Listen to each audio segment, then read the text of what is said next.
Welcome to the Prado Museum. We're here again with our weekly session in English on the museum's social media outreach program.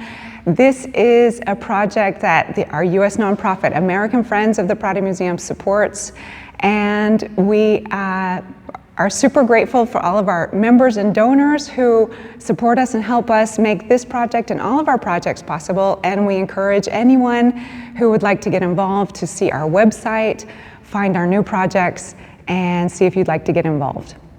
And we also make special mention of our sister institution in Spain, the Fundación Amigos al Museo Prado, two institutions that support the museum.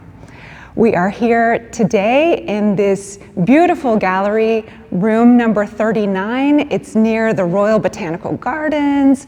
It's this beautiful end of the museum that's very palatial, and very appropriately, we are going to see a royal portrait, family portrait, the family of Philip V, painted in 1743 by the French painter Louis-Michel van Loo.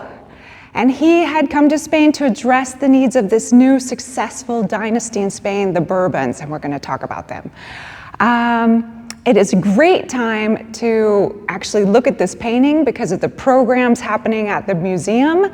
We have this, as we see, there's this themed itinerary called The Female Perspective, and this is focusing on the queen in this painting, Isabella Farnese, and her important role as an art patron, as a collector.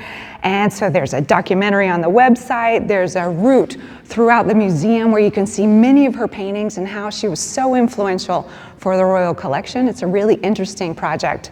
And at the same time, the temporary exhibit in the museum is on the painter, neoclassicist painter Mengs, and he is kind of the next step in a reaction against, or after, right after painting of the style of Van Loo. So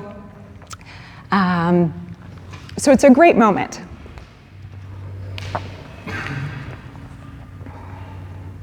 So Van Loo had come to Spain to kind of bringing a new, more modern and European style of painting to address the needs of the new monarch. This is what we have here. Let's just go back to how he became king in Spain. So this is a review of Spanish history.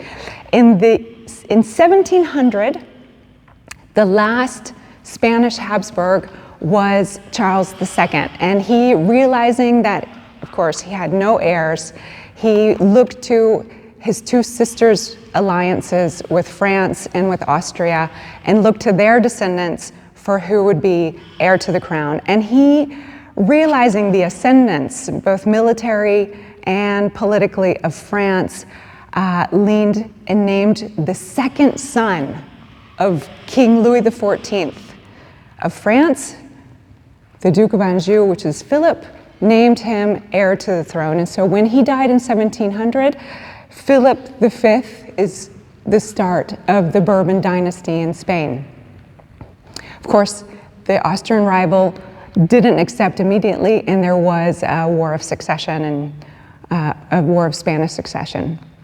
But this document, this painting, is a beautiful visual of actually almost 100 years of kings in Spain.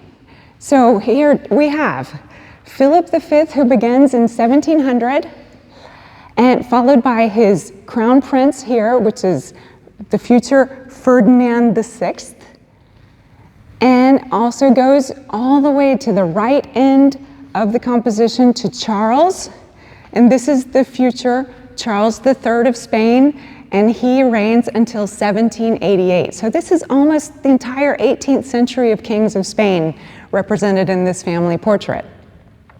Now, when Van Loo is here, the royal family is living in the Buen Retiro Palace, which is actually right next to where the Prado Museum is, and gives the Madrid the Retiro Garden. And they are in need of a new collective family portrait because what they had before was lost in the very tragic fire of the royal Alcázar. So the royal Alcázar has been burned, and they're living in the palace nearby. They're creating a new palace, but they need lots of new portraits, and especially a new collective portrait. And so this portrait is everyone, all of the descendants of Philip V that are alive at this moment, and their marriages.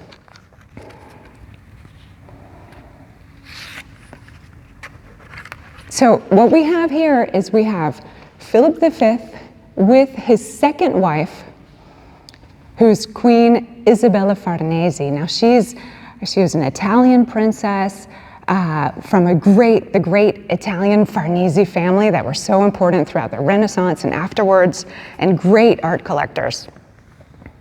She's in the center of the composition, we can see, and her arm has a reference to, her arm is resting on the cushion, and there's two crowns, and they're next to her. The crowns are next to her.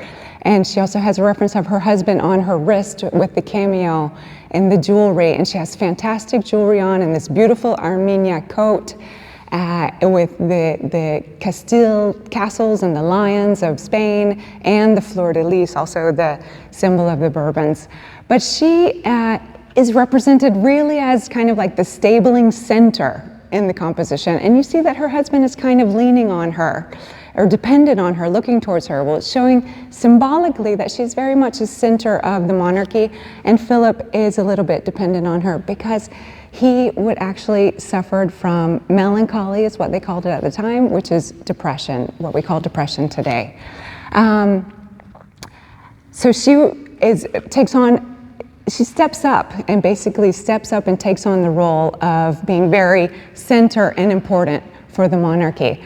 And Van Loo had invented this scene. The palace didn't exist, and he invented this large palatial space with these columns that open up onto these gardens with the fountains, and have all of the family here with this, gorgeous red velvet cascading down, and above them a tribune with musicians. And so it's as if they're listening to a performance or a concert. So Isabella Farnese, as a second wife, had the challenge of her children being further down on the line of succession, but she very efficiently made appropriate matches and got important positions for all of her children as well.